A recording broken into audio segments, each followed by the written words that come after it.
தமிழ்நாட்டுல அதிக மக்கள் கூடின மாநாடு என்னன்னு தெரியுமா? வாங்க பார்க்கலாம்.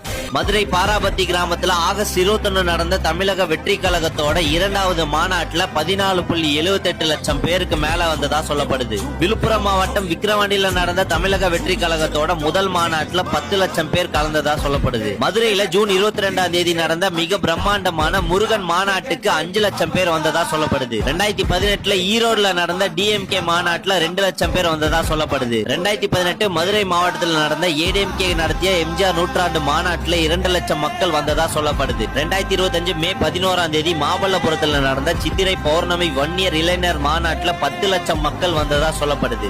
சேலம் மாவட்டத்தில் 2011ல தேமுதிக தலைவர் கேப்டன் விஜயகாந்த் நடத்திய 3வது மாநாட்டுக்கு மொத்தமா 15 லட்சம் பேர் மக்கள் வந்ததா சொல்லப்படுது. ஆனா இதை மட்டும் யாராலையுமே பீட் பண்ண முடியாது. 2005ல மதுரையில தேமுதிக தலைவர் கேப்டன் விஜயகாந்த் நடத்திய முதல் மாநாட்டுல 25 லட்சம் மக்கள் வந்ததா சொல்லப்படுது. இதெல்லாம் யாருக்கு தெரியும்? வரப்போற 2026 தேர்தலுக்கு இன்னும் 6 மாசமே இருக்கு. உங்களோட ஓட்டு யாருக்குன்றது கமெண்ட் பாக்ஸ்ல கமெண்ட் பண்ணிட்டு இந்த